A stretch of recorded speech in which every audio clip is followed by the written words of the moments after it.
ऐसा दृढ़ निश्चय करो कि चाहे कितना सुंदर पदार्थ हो, चाहे कितना सुंदर रूप हो, चाहे कितनी महिमा हो, प्रभु के रूप, प्रभु के नाम, प्रभु की लीला धाम, ये अविनाशी, ये विनाशी, ये कितने दिन टिकेगा। वो धनुर्दास जी का एक चरित्र आता है, वो अपनी पत्नी के रूप में बड़े आसक्त थे। ब्रह्मा जी ऐसी रचना किसी किसी के रूप की करते हैं कि थोड़ा सा ऐसा आकर्षण होता है, लेकिन उन्हीं आंखों को जो संसार को देखती है।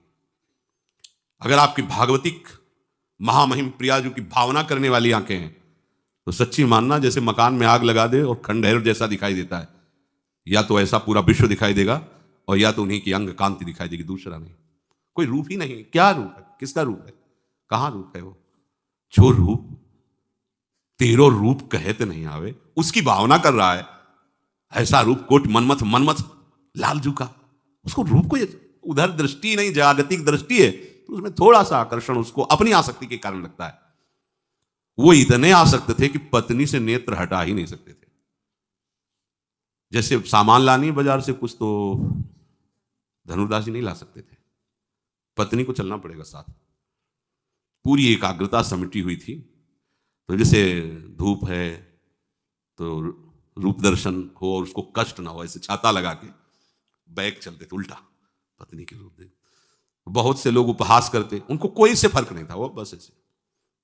आचार्य चरण से कुछ शिष्यों ने जाके कहा, प्रभु एक ऐसा स्त्रैण देखा, वो तो ऐसा, अच्छा इतना रूपाशक्त है, तब तो काम का आदमी है।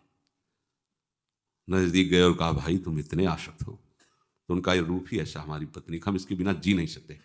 बोले अगर इससे भी सुंदर रूप हो तो? बोले हो ही नहीं सकता, आसक्ति का विषय होता है, हो ही नहीं सकता। तो उन्होंने ऐसे स्पर्श स्पर्श होते ही अशुभों का नाश हुआ। और भगवान आचार्यों के अधीन होते हैं, वो जिसको चाहे उसी क्षण भगवत साक्षात्कार करा दे, बिना किसी भक्ति के अधिकार के भी। नरवाहन प्रभु निहार लोचन भर घोष नार, नक्षिक सौंदर्य काम दुख, जो अत्यंत दुर्लभ रूप प्यारोढ़ क्षमते अच्छी सुखादि नाम तो ध्यान गम।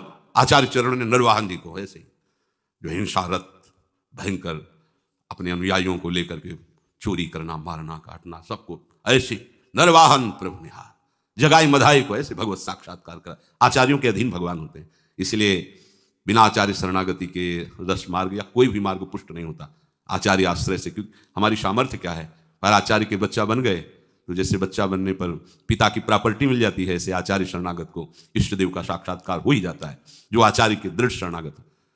जे ही रंगनाथ प्रभु का रूप प्रकाशित हुआ, छूट गया छाता, मुड़ गए, और आजीवन के लिए मुड़ गए, दोबारा कभी नहीं झांक के देखा। ऐसा रूप घृणा हो जाए आपको।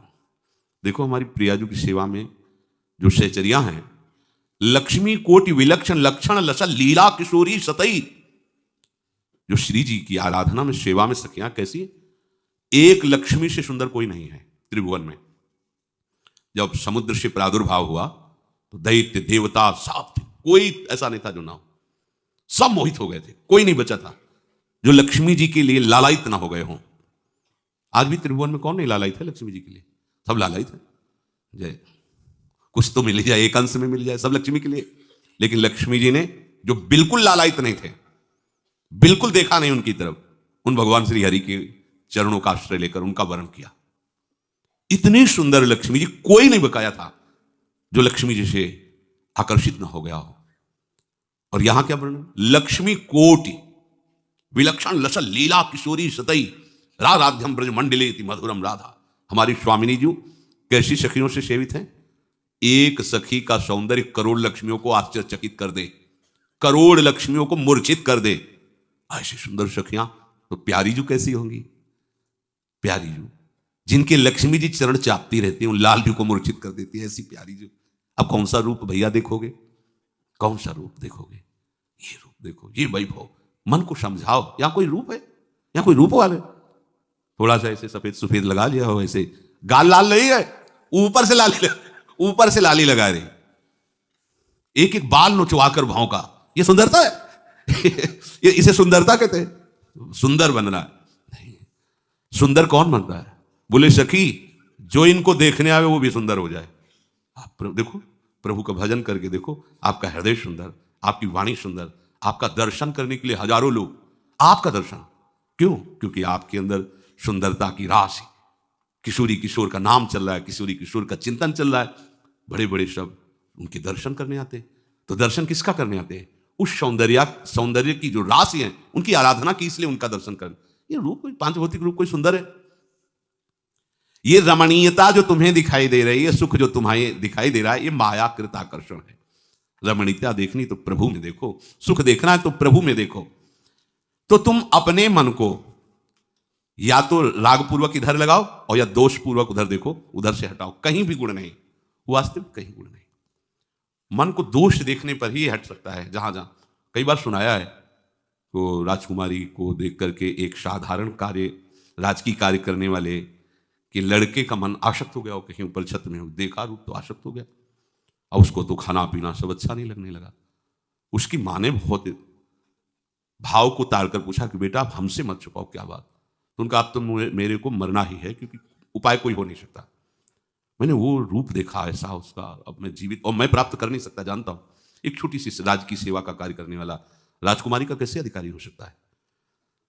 माँ ने विचार किया कि अपने बेटे की रक्षा के लिए एक बार राजकुमारी के पास जाऊंगी, चाहे मृत्यु दंड क्यों ना दिया जाए। ये माँ का हृदय होता है। वो गई, प्रणाम किया और कहा आप हमारी पीड़ा को समझ सकते हैं। यद्यपि मुझे कहने में भय लग रहा है, बिल्कुल अधिकार नहीं है, पर आप स्त्री हृदय आप भी हैं, तो आप समझ सकती माँ का हृदय के साथ। मेरा बेटा पता नहीं आपको कैसे देख लिया और आपके रूप पर आसक्त है। बहुत दिन से वो न खान पान ऐसे नहीं, कह रहा बस मुझे मरना है। तो सत्संगी थे, विवेकवान थे, उनका बिल्कुल घबराने की जरूरत नहीं। अपने बेटे से कह दो 8 दिन बाद हम मिलेंगे, खाओ पियो, महल निवा लाना। झाकुश ने बताया, वो तो राजी हो गया, खाने पीने लगा। ठीक, उसने 8 दिन आयुर्वेदाचार्य से औषधि ली, जिससे मल साफ हो, बार बार शौच, बार, और सोने के घड़े में भरवा के रखवा दिया 8 दिन का। उसी कमरे में उनके ढक्कन खुला रखा, पूरा कमरा बदबू से युक्त, गाल से। अब एक दिन में अगर 10-20 शौच हो जाए तो हालत बदल जाएगी। 8 दिन से बराबर लाओ लिया, जो एक कमरे में से बोले वो रूप कहाँ गए? बोले घड़े में भरा है इनमें, देखो इन घड़े में। मुझे एक क्षण भी आने टिकना, बिल्कुल नहीं देखना। मल से युक्त है ये निर्मल रूप थोड़ी है। निर्मल रूप प्रियालाल का चिदानंद में, वो किसी पदार्थों के सेवन से थोड़ी है, वो आत्मस्वरूप सच्चिदानंद। यहां कौन सा ऐसा रूप है, कौन सा ऐसा पदार्थ है, कौन सी ऐसी वस्तु है? मन को विचार के द्वारा दोष पैदा करके या इधर राग पैदा करके प्रभु की तरफ हटाओ। दूसरी बात ये, नियम की बड़ी मार मन पे पड़ती है। मन को मारने के लिए नियम का बहुत पालन करना जरूरी है। आप अपनी दिनचर्या ऐसी बनाएं, या गुरुजनों से जो पास हुई दिनचर्या, आपके पास प्रातः काल से शयन काल तक 1 मिनट भी खाली नहीं होना चाहिए। ये आप देख लो, जो अभी तक चर्चा हुई वो पूरे संसार में दोष दृष्टि करके भोगों के प्रति या प्रभु पे महत्व बुद्धि करके छोड़ दो, राग छोड़ो। वास्तविक कहीं सुख नहीं है। आप लोग देख लीजिए, विवेक से देख लीजिए, अभी तक सब वही करते रहे हो जन्म जन्मांतर। अब हमको मन की ये जो बलवान वृत्ति है, प्रमथन स्वभाव वाली वृत्ति है, इस पर हम कुछ करना है। कैसे करना है? प्रातः काल जगने से लेकर शयन तक 1 मिनट भी आपका खाली नहीं होना चाहिए, आपकी दिनचर्या में होना चाहिए। नियमित दिनचर्या बनवा लीजिए या बना लीजिए अपने बड़ों से, अपने पूज्यजनों से, पास हमारी ये दिनचर्या। जीवन में उसका उल्लंघन नहीं होना चाहिए। ऐसी दिनचर्या नहीं, कागज वाली दिनचर्या नहीं, आपकी वास्तविक दिनचर्या जो है वही होनी चाहिए। जिस समय जो आदेश हुआ है कार्य का, आपको उसी समय वही कार्य करना है। इससे मन तुम्हारा मरेगा, मन के अनुसार। यहां क्या है कि रोज सुनते, आज नहीं सुनेंगे सत्संग, क्या है सुबह तक, रोज वाणी पाठ में जाते नहीं जाए, 6 बजे तक सो रहे हैं, शाम की रात्रि तक, या ये ठीक नहीं। चलो आज ऐसा कर ले, नहीं ठीक नहीं, जो नियम दिया गया वैसे ही चलो। अगर नियम से चलोगे तो उससे लाभ क्या मिलेगा? एक तो परमानंद की तरफ बढ़ रहे हो, दूसरी बात आपका मन मरेगा। मन नियम से मरता है। इस मन का स्वभाव बदल जाएगा यदि आप नियमवर्ती बनोगे। नियमानुवर्तिता से मन आपके अधीन होगा। नियम बनाओ आप। नियम अगर आपने नहीं बनाया तो परमार्थ की चढ़ाई पर नहीं चढ़ सकते हो।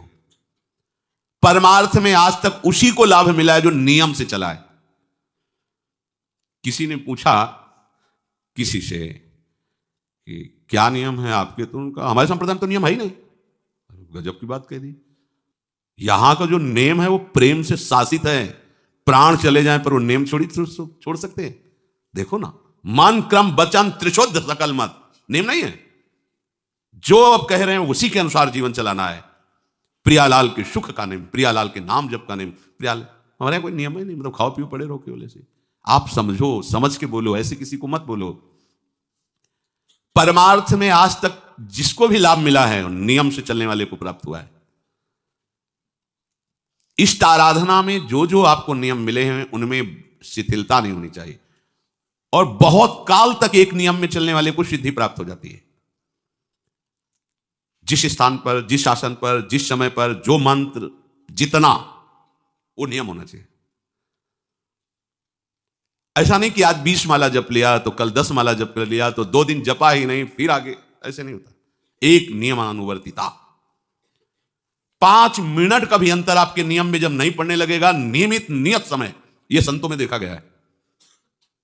जय बजे उठना, जय बजे शयन, जय बजे उनकी जो दिनचर्या, एक दिन अगर देख लो तो दूसरे दिन तुम कह सकते हो इस समय ये साधन कर रहे होंगे, क्योंकि उनका नियम है, वो वैसे मिलेंगे।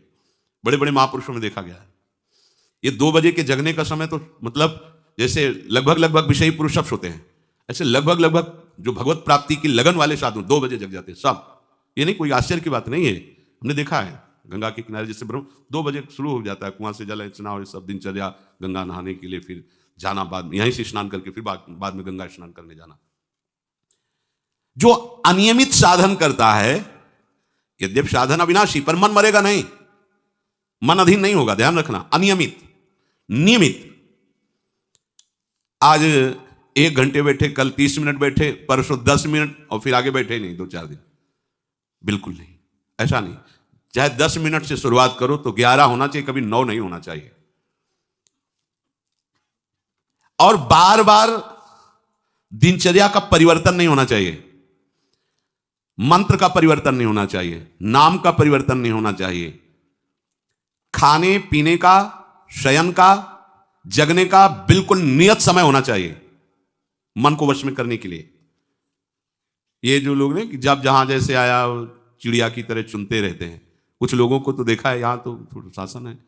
सत्संग में भी बोतल खोली, एक घूंट ऐसे थोड़ी थोड़ी देर, अरे मर थोड़ी जाओगे, अमृत बरस रहा भगवत चर्चा, उसका पान करो। चिड़िया की तरह कभी ऐसे जेब में डाले, वो रंगीन पुड़ियों नहीं होती ऐसे थैली निकाला, भुजिया चवा 2 पानी, ऐसे मर थोड़ी जाओगे। एक बार भोजन डाल दो, प्राण पोषण होता रहेगा। एक बार नहीं, 2 बार से, इसके बाद ज्यादा ये नहीं होना चाहिए, थोड़ा ये पाया, थोड़ा वो पाया, थोड़ा प्रसाद में मिले प्रणाम कर लिया, जरा चख लिया, रख लिया, जब प्रसाद पाएंगे तब पा लिया। बार बार खान पान से भजन में विक्षेप पहुंचता है। अगर मन को मारना है, भगवत प्राप्ति करना है, तो खान पान का समय, शयन का समय मानो आप 9 बजे से 2 बजे तक, 9 बजे आप सैया पर होना चाहिए। 2 बजे आप सैया छोड़ ही दो, नींद आई हो या ना आई हो, इससे कोई मतलब नहीं। नियम सो नियम, ये नहीं आज रात में नींद नहीं आई तो आज सो लेते, नहीं, उठो तुरंत। आपकी दिनचर्या, अपने लोगों ने अभ्यास जब किया ना, तो उसमें यह नहीं कि जग के विचार करना है कि उठना है। जे ही घड़ी पर दृष्टि गई, आज तक भगवत कृपा से कभी अलार्म नहीं लगाया, बचपन से लेके अभी तक। मिले ही घड़ी तो अलार्म क्या लगाए, गंगा के लिए घड़ी लेके कौन घड़ी देगा, गरीब किसानों के। एक समय निश्चित 5-10 मिनट के अंतर की बात नहीं कहते, तुरंत वस्त्र हटाओ, तुरंत। ये नहीं कि ओढ़ के ध्यान करेंगे, वो ध्यान नहीं होगा, वो सो जाओगे। वो पहले अगर सर्दी के समय हटा दिया, ऐसे खुले बैठो, ठंडी लगेगी। अब नाम जप करो जितनी देर तुम्हारा नियम हो, नहीं तो चलो अपना शौच स्नान पवित्रता। फिर उस शयन वाले आसन पे ना बैठे, अगर फिर नहा धो करके बैठ जाओगे तो एक नींद पूरी और हो जाएगी उसमें। और प्राय लोग यही करते ना कि पहले तो बोले नहाने धोने की जरूरत नहीं, नाम जप कर लेंगे, उसी में बैठे। ओढ़ के अगर बैठ गए तो सूर्य उदय हो गए, कितने नाम जपा उनको खुद पता नहीं, क्योंकि वो कम्बल की उसमें, या नहा के जल्दी से उड़ के बैठ गए फिर सो गए। ऐसे साधना नहीं होती। स्नान करने के बाद फिर आसन में बैठ के बहुत साधारण अवस्था, ऐसा नहीं कि खूब गरम गरम कम्बल ऐसे ओढ़, नहीं, ठंडी लगनी चाहिए, शांत बैठ, आंख खुली, ध्यान नहीं करना चाहिए, आंतरिक ध्यान करो। आंख मूंद ली ना तो सुषुप्ति में पहुंच जाओगे। ध्यान पूर्वक ऐसे, जैसे चातक स्वाति की बूंद को निहारता है, भागवत में आया कि कैसे सुनता होना चाहिए, वक्ता के प्रति चातक दृष्टि से देखते हुए एक एक शब्द श्रवण इंद्री से वो पान कर रहा है, ऐसे शांत तो एकदम देखते हुए ऐसे पान। श्रुता सोई परम सुजान, सुनत चित रति करे। आपके वस्त्र पहनने का ढंग, चलने का ढंग, बोलने का ढंग सात्विक होना चाहिए। सोमवार को अमुक रंग का, मंगल को अमुक रंग का, बृहस्पति को अमुक रंग का, ऐसे चलने की भी अलग अलग स्टाइल, अलग अलग से डालना का। अगर भगवत प्राप्ति करनी है तो सात्विक, सात्विक चाल हो, सात्विक भाषा हो, सात्विक वस्त्र हो। इनका भी बहुत प्रभाव पड़ता है, वस्त्रों का भी प्रभाव पड़ता है, चाल का भी प्रभाव होता है। अभिमान की चाल देखना, छाती में हड्डी हड्डी पर फैला के चल रहे मानो सूरवीर है। हाँ, जांघ में मांस नहीं है, केवल पैंट ही पैंट दिखाई दे रहा है, बात ऐसा अभिमान है, ऐसे टांग चला मानो। ये सब नहीं, सात्विक वृत्ति से चलो, सात्विक कपड़े पहनो। ऐसा नहीं कि अब लाल ही पहनना है तो अमुक कंपनी का आना चाहिए, लाल रंग का या पीले रंग का। कितने का स्वेटर? बोले 1,70,000 का है। अपना जीवन सात्विक हो, सात्विक वस्त्र भी वस्त्र, और हमारा चलना भी सात्विक हो, हमारा बोलना भी सात्विक होना चाहिए। अब इसके बाद उपासक को देखो, ये तो नियमावर्तिता हुई। अपने मन के ऊपर हर समय दृष्टि रखनी। उपासक शब्द इसीलिए है, विषयी पुरुष नहीं रख सकता। उपासक को हर समय मन पर दृष्टि रखना है। क्या सोच रहा है, ऐसा क्यों सोच लिया इसने, ऐसा क्यों प्रेरणा है, क्या हमारा भोजन गलत हुआ, क्या संग गलत हुआ, क्या हुआ, पूरी जांच हो रही। आप सच्ची मानना, प्रारंभिक बात तो अलग है कि मन पूर्वश, नहीं तो ऐसा नहीं है कि काम के विषय में सोचने लगे, ये लोभ के विषय, ऐसा नहीं है। आपका संग गलत हुआ, आपका दर्शन गलत हुआ, आपका गलत श्रवण हुआ, भोजन गलत हुआ तो ही हो सकता है। नहीं, ऐसे नहीं कि भगवत चिंतन की धारा में बीच में काम आ जाए, बीच में क्रोध आ जाए। प्रारंभ में तो ऐसा होता है, लेकिन आगे बढ़े हुए उपासकों को फिर ये दिनचर्या में अपनी जांच करनी, क्या गलत हो गया, आज क्या खाया जो हमारे मन में ऐसे विचार आ रहे हैं, आज किसका संग किया जो हमारे मन में ऐसे विचार आ रहे हैं। यद्यपि बड़ा कठिन है मन की जांच करना, क्योंकि हम मन ही बने हुए हैं, तो जांच क्या करेंगे। जांच तो वो कर सकता है जो थोड़ा मन से अलग हटा है ना, दृष्टा भाव देख रहा है मन को। हम तो मन ही बने हुए हैं, जो चाहता है वो हम चाहते हैं। देखो ना, बहुत बातचीत से समझ में आता है। आज हमारी ये खाने की इच्छा है, आज वहां जाने की इच्छा है, तुम्हारी थोड़ी, मन की है। थोड़ा अलग हट करके देखो, फिर उसमें निर्णय करो, सही है या गलत। जो जो विचारों में आप सपोर्ट दे देंगे वो मन के संस्कार बन जाएंगे। आप सपोर्ट नहीं देंगे तो संस्कार नहीं बनेगा। ये बहुत खास बात है। जब आप भजन में बैठे हो, साधन में, या चलते फिरते, उठते बैठते, ये जो शास्त्र विरुद्ध गंदी स्फुरणा दे, आप बिल्कुल इसको सपोर्ट मत करना, नहीं, ये संस्कार बना देगा।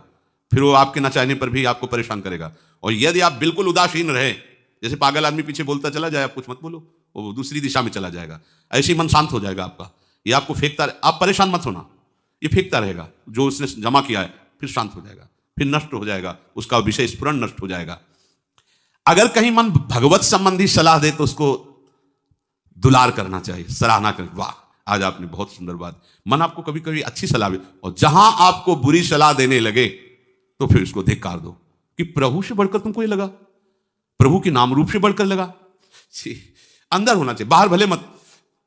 ऐसे होगे ना, वो सुधरने लगेगा।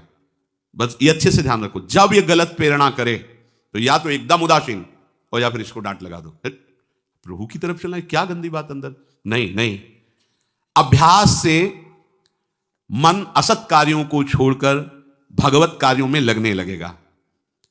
धीरे धीरे जब इसको स्वाद मिलेगा तो पूरा का पूरा ये आपके अधीन होने लगेगा। ऐसा नहीं है कि मन वश में नहीं, मन वश की बात, मन की ताकत नहीं होती कि विषयों में चला जाए।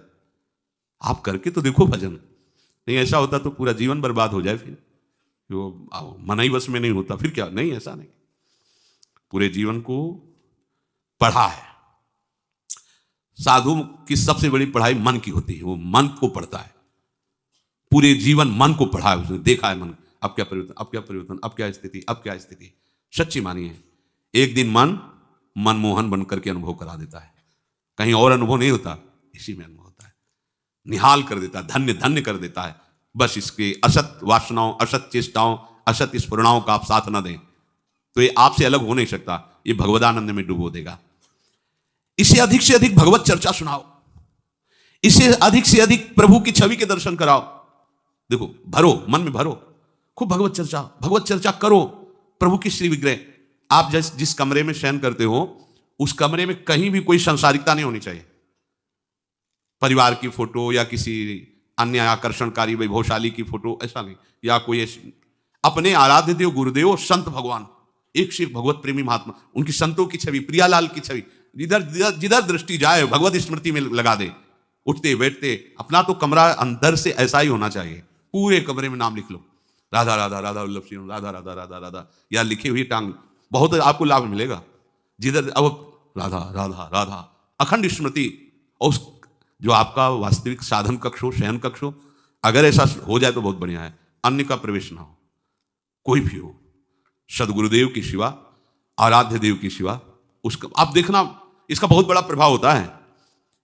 कई बार इस बात का अनुभव हुआ कि जैसे बाहर मन विक्षिप्त हो गया किसी बात से, किसी उपासक से, और जे भी एकदम जैसे एकदम बदल के व्यक्ति, और भजन बड़ी तीव्रता से होने, क्योंकि वहां परमाणु भजन के वो भागवती कक्ष होता है। इसके लिए भाई जी ने भी सावधान किया। अगर ऐसा हो जाए तो मान लो असुविधा है तो कोई बात नहीं, अगर ऐसा हो जाए कि भगवत मार्ग के पथिक का जो वास स्थल है, जहां वो शयन करता है, बैठता है, उसमें संसारिक पुरुषों का प्रवेश ना हो। इसलिए हो सकता शब्द लगाएगा, एक ही परिवार में रहते हो आप, ऐसा झगड़ा करोगे कि हमारे कमरे में ना जाए कोई रिश्ते नातेदार या अन्य परिवार के सदस्य, कठिन हो जाएगा। अगर हो सकता हो तो भगवत प्रेमी महात्मा के सिवा, भगवत भजन करने वाले के सिवा प्रवेश ना हो, तो आप देखो कि उस कमरे में ऐसी परमाणु आ जाएगी कि आपका मन वहां प्रवेश करते ही भजन में लगने लगेगा, बड़ी शांति का अनुभव होगा। इसे खूब भगवत चर्चा सुनाओ, भगवत चर्चा करो, और भगवत श्री विग्रह के दर्शन कराओ, बड़ा लाभ मिलता है। जैसे आप जहां शयन कर रहे हो, सामने अगर अपने आराध्य देव की छवि हो ना, बार बार बार बार दर्शन का शौक, और कभी कभी तन्मयता एकाग्रता करते हुए अगर शयन कर जाओ तो स्वप्न में वही छवि के दर्शन करते हुए पाया जाता है। एकाग्रता का बड़ा महत्व है। अगर आप नाम में एकाग्र करके सो जाओ तो आप देखो जगते समय आपकी वही नाम चलता मिलेगा। मन के कहने में कभी अपने आप को मत फंसाओ। मन लोभी, मन लालची, मन चंचल, मन चोर, मन के मत चलिए नहीं, ये पल पल में कुछ और, ये भटकाता रहता है। जब तक ये प्रभु की तरफ आपको प्रेरित ना करे तब तक इसको अपना दुश्मन मानकर इसका विरोध ही करते रहिएगा। मन का जैसे अपने दुश्मन के प्रत्येक कार्य पर निगरानी करने वाला दुश्मन के प्रहार से बच जाता है, क्योंकि हर क्षण वो सावधान रहता है, वैसे ही जो उपासक मन पर नजर रखकर इसे दुश्मन के भाव से देखता है वो सावधान रहता है और मन के प्रहार से बच जाता है। जहां कहीं ये उल्टा आपको ले जाने के लिए करे, बस इसकी सुनना नहीं, बिल्कुल इसके विरोध में हो जाना। ये बड़ा बलवान है पर तुमसे बड़ा नहीं, ध्यान रखना, ये तुम ही से बलवान है, तुम ही से खा पी के तुम्ही को पटकेगा अगर इसके अनुकूल रहे। और अगर आप अपने, तो ये इसकी ताकत नहीं आपको गिरा दे, क्योंकि बिना सपोर्ट के आपके कुछ नहीं कर सकता। पक्का आप सपोर्ट मत कीजिए, ये आपका कुछ नहीं बिगाड़ेगा, पर इसका स्वभाव है कि एक क्षण में अपने अनुकूल कर लेना। जहां दिखाया कि हम आपको ऐसा सुख प्रदान करेंगे, जल रहे हो ना, अभी आनंदित हो जाओगे तो आप दस्तखत कर दोगे, जी बस वो ले गया। आपके दस्तखत के बिना कुछ नहीं कर सकता। कई बार इससे उपासक को हारना होगा, क्योंकि बताया नहीं वो दस्तखत करवा लेगा, पर तुम साहस मत छोड़ना इसके परास्त करने का। सैकड़ों बार ये हराता है। सच्चा उपासक वही है कि गिर करके, हार करके भी उसको हराने का उत्साह न छोड़े। ये हरा देता है, बहुत बार हरा देता है, क्योंकि पूर्वाभ्यासी बहुत दांव पेच जानता है, हमको अपने अधीन किए रहता है। कई बार तो ऐसे ढंग से हराता है कि समझे नहीं आता कि मुझे हरा रहा था क्या। जब हार गए तब लगता है हाँ हार तो गए, इसका मतलब हमको हरा रहा था। हिम्मत मत हारना, जीत तुम्हारी होगी, क्योंकि तुम प्रभु के सीधे अंश हो और ये तुम्हारी ताकत से बलवान हो रहा है। दृढ़ता से लड़ो तो दिन दिन तुम्हारा बल बढ़ेगा और मन का बल घटेगा, और यदि इसका सपोर्ट करते रहोगे तो इसका बल बढ़ेगा, तुम्हारा घटेगा। तुम इस पर जिस दिन विजयी हो गए तो ये मन न रहकर श्री कृष्ण हो जाएगा। पर ध्यान रखना, ये बहुत चतुर है, ये कभी डरवाएगा तुमको फिर अपने अधीन करेगा। ऐसा ही होता है, कभी फुसलाएगा, कभी लालच देगा, कभी बड़े सुख का प्रलोभन देगा, परंतु तुम इसके धोखे में मत आना, भूल कर इसका विश्वास न करना। अपनी हिम्मत टूटने न पावे, लड़ने में कमी ना होने पावे, इससे लड़ाई लड़नी। यहां मन से तो लड़ते नहीं, बाहर झगड़ा करते घूम रहे, इससे लड़ो, ये बेईमान जो हमको परास्त कर रहा है। अंत में आप देखोगे आपकी आज्ञा पर खड़ा हो जाएगा हाथ जोड़, आप जैसा ये विश्वासी सेवक बन जाएगा। मन को कभी निकम्मा मत रहने दो। अब तो सब हो गया, वाणी पाठ भी हो गया सब, 3 घंटे तो कोई बात है नहीं, 3:30 बजे शाम के जाना है। 3 घंटे में वो इतना मसाला एकत्रित कर देगा कि 3 महीने में तुम सत्संग के द्वारा उतना सामग्री नहीं एकत्रित कर पाओगे उसको हराने के लिए। बहुत चतुर है, इसको खाली मत रहना। एक आदमी ने भूत सिद्ध किया, भूत सिद्ध हो गया। भूत ने कहा कि काम बताओ हमें, अमुक काम, एक क्षण में कराया। और बताओ? और क्या बताएं? बोले काम नहीं बताओगे तो उठा पटक देंगे तुम्हें, हम तुम्हें मार देंगे हम। वो जो भूत सिद्ध करने के लिए मंत्र दिया था, वो गुरु के पास गया, बोले महाराज वो तो कह रहा मार डालेंगे अगर काम नहीं बताओगे। ठीक है, एक लंबा बांस खड़ा कर दिया और कहा इस भूत को आदेश करो, इस पे उतर चढ़ो, जब तक हम कोई काम ना बताएं तो यही तुम्हारे ऊपर का विषय। बस ऐसे ही मन भूत है, उठा पटक देगा आपको किसी न किसी विषय में। इसको काम बताओ, क्या? राधे श्याम राधे श्याम राधे श्याम, चढ़ते उतरते रहो, इसे नाम में चलते रहो। जब और कोई काम होगा तो बताएंगे, चलो सेवा कर लो, बाड़ी पाठ कर लो, नहीं है ना, राधे श्याम राधे श्याम राधे श्याम। पक्का समझो भूत है, मार देगा तुम्हें। अगर राधे श्याम रूपी बांस में इसे चढ़ाओगे, उतारोगे नहीं तो पटक देगा किसी न किसी विषय में, फिर छाती जलेगी, दिमाग खराब होगा, डिप्रेशन में पहुंच जाओगे। ये ऐसे ऐसे कर्म करवा देता है कि लगता है अभी इसकी जरूरत है, प्रभु के होके, प्रभु का नाम जप करके, प्रभु के मार्ग में अभी इसकी जरूरत है। जो तुमने किया, जो तुमने सोचा, जो तुम सोच रहे हो, इसकी जरूरत है। बहुत सावधान, नाम कभी छूटे ना, इसको उसमें। ये निकम्मा मन बर्बाद कर देता है। निकम्मा रहोगे तो इधर उधर की बातें सोचेगा। एक और बात बता दें, जब तक नींद ना आवे तब तक लेट करके भजन मत करना। किडनी थोड़ी खराब है तुम्हारी कि तुम्हें बैठने में परेशानी। अपने लोगों ने ऐसा किया है, जब जैसे रात्रि में है माला लेके बैठ गए, अब नींद नहीं आ रही है तब तक माला चल रहा है, भजन चल रहा है। जब नींद आने लगी धीरे से लेट गए, माला छाती में रखा है, अगल बगल कोई अपने माला में ही है। अब लेट करके कि नींद का इंतजार, तो नींद तो आए कि ना आए, लेकिन ये क्या क्या प्रोग्राम आ जाएगा वो आप देख लो। नए साधक सावधान नहीं रहते तो दुर्दशा अपनी कर लेते हैं, क्रियाओं के द्वारा, अन्य चेष्टाओं के द्वारा। शयन के समय बहुत सावधान रहने की जरूरत है। दिन भर तो आपको ऐसी सेवाएं मिली हैं, ऐसे साधन मिले हैं जो भगवदानंद में डुबोने के लिए पर्याप्त हैं, लेकिन जो आपका पर्सनल समय है उस समय आप सावधान रहना। अब आप फुर्सत में लेट के, जे भी फुर्सत सोच के लेटे कि सब हो गया, अब उसका प्रोग्राम शुरू मन का। अब आपकी इधर उधर चित्तवृत्ति, फिर मोबाइल जो पास है तो फिर क्या कहना है, मन को तो मानो अमृत मिल गया, वो आपको प्रेरित करेगा। जहां आपने कोई गेम, ये वो नौटंकी नाटक की, जहां बस उसको मसाला मिल गया, वो आप काफी है, वो आपको ऐसी जगह पहुंचा देगा कि सुबह दिनचर्या में हाजिर नहीं हो पाओगे। कहां है वो? बोले अभी तो आया ही नहीं वो। क्यों? मन ने उसको परास्त कर दिया, इसलिए नहीं आया। बहुत सावधान। ये निकम्मा रहेगा तो बुरी बुरी बातें सोचेगा। खास बात है, दिन भर सावधान रह सकते हो माना, लेकिन शयन के समय जब आप अपनी सैया पे गए, अब होश ठिकाने रखो, बिल्कुल सावधान। यहां थोड़ी तुम्हें सावधान रहने की जरूरत है, अभी तो सावधान आई हो, नहीं तो अभी खड़े हो, तुम्हारे पितर तक तृप्त हो जाएंगे अभी है। लेकिन कमरे में सिटकिनी बंद, अब शयन के लिए गए, अब होश में, यही होश खो जाते हैं। ध्यान रखना, मन आपसे ऐसी चेष्टाएं कराएगा, क्रियाएं कराएगा, ऐसा दर्शन कराएगा, ऐसा सोचवाएगा, पूरे दिन की साधना को मटिया पलेट कर देगा, पोछा लगा देगा। हमारी प्रार्थना मान लेना, जब तक नींद ना आवे तब तक सोने के लिए आप लेटना नहीं। यदि जवान साधक हो, माला हाथ में, ऐसे दोनों हाथ कब्जे में है, जवान से नाम या मंत्र अंदर। अब थक गए, सो गए तो ऐसे सो जाओ, आपकी शैया परम पवित्र है। अगर घंटा 2 घंटा इंतजार नींद का, तो पक्का वो भ्रष्ट करा के रखेगा, पक्का। हमारी बात लिख लो। सावधान, शयन के समय हर उपासक सावधान। उस समय विशेष आवश्यकता आपको भजन की है, क्योंकि वो एकांत है और आपके ऊपर उस समय मन को हावी होने का अवसर मिल गया। इसलिए सावधान, सत्संग को सुना जाए, मनन किया जाए और आचरण में उतारा जाए, और इस भूत को हर समय नाम रूपी बांस पे चढ़ाते उतारे। राधे श्याम, राधा वल्लभ श्री हरिवंश, राधा वल्लभ श्री हरिवंश।